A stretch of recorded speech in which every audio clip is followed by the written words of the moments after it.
संपूर्ण विश्व स्पंदनशील आहे. विश्वातील प्रत्येक वस्तू म्हणजे स्पंदनाचा समूह आहे.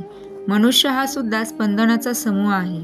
पूर्वजन्मातील कर्मानुसार काही स्पंदन लहरी शुद्ध आहेत तर बऱ्याच अंशी अशुद्ध आहेत. तर या व्यक्तीच्या मनात नेहमी चांगल्या वाईट विचारांचा गोंधळ उडालेला असेल.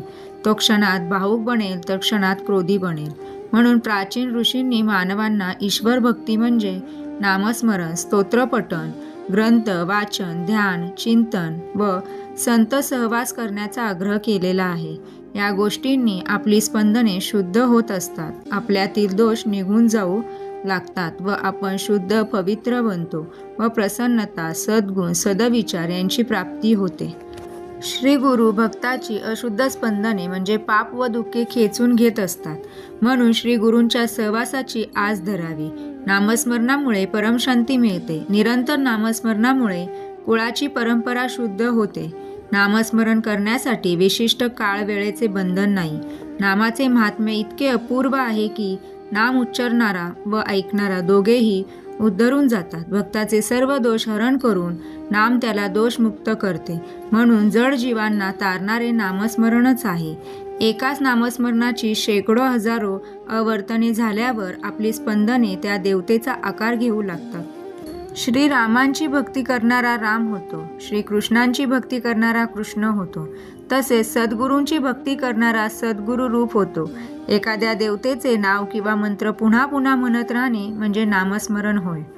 शिवाचा नामजप. ओम नमः शिवाय हा नामजप करताना नामजपात तारक भाव येण्यासाठी नमहा या शब्दावर जोर न देता तो हळुवारपणे म्हणावा. यावेळी आपण शिवाला साष्टांग नमस्कार करत आहोत असा भाव ठेवावा. श्रीरामांचा नामजप. श्रीराम जय राम जय जय राम हा नामजप करताना तारक भाव येण्यासाठी नामजपातील पहिल्यांदा येणारा जय राम व त्यानंतरचा जय जय मधील दुसरा जय हे शब्द म्हणताना त्यावर जोर न देता ते हळुवारपणे उच्चारावेत व त्यावेळी श्रीरामा मी तुम्हाला पूर्णत शरण आलो आहे असा भाव ठेवावा. श्री मारुतीचा नामजप. हनुमतये रुद्रात्मकाय हुं फट हा नामजप हनुमंतासाठी करावा. लंकेत राक्षसांचा नाश करणारे मारुती देवतेप्रती सात्विक भाव निर्माण होण्यासाठी तारक रूपाचा नामजप आवश्यक असतो. तर देवतेकडून शक्ती व चैतन्य ग्रहण होण्यासाठी मारक स्वरूपाचा नामजप आवश्यक असतो. श्री गणेशांचा नामजप. ओम गं गणपतये नमः श्री गणेशाय नमः हा नामजप करताना नामजपात तारक भाव येण्यासाठी नमहा या शब्दावर जोर न देता तो हळुवारपणे म्हणावा. यावेळी आपण श्री गणेशांना साष्टांग नमस्कार करत आहोत असा भाव ठेवावा.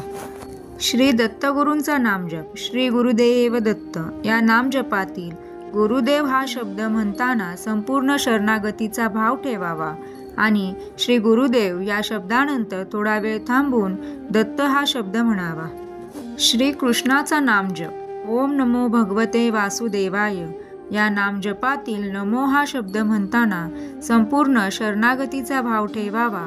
भगवते या शब्दानंतर थोडा वेळ थांबून त्यानंतर वासुदेव हा शब्द म्हणावा. अशा पद्धतीने जर तुम्ही नामजप केलं तर नामस्मरणाचे फायदे ऐका. एकाग्रता वाढते, चित्त शुद्ध होते, वाचा सिद्धी प्राप्त होऊ शकते, दुष्ट विचारांचा प्रभाव मनावर होत नाही, मन कायम आनंदी राहते. सदैव देवतेचे स्मरण केल्याने सर्व मनोवांछित इच्छा पूर्ण होऊ शकतात. श्री स्वामी समर्थ. श्री गुरुदेव दत्त.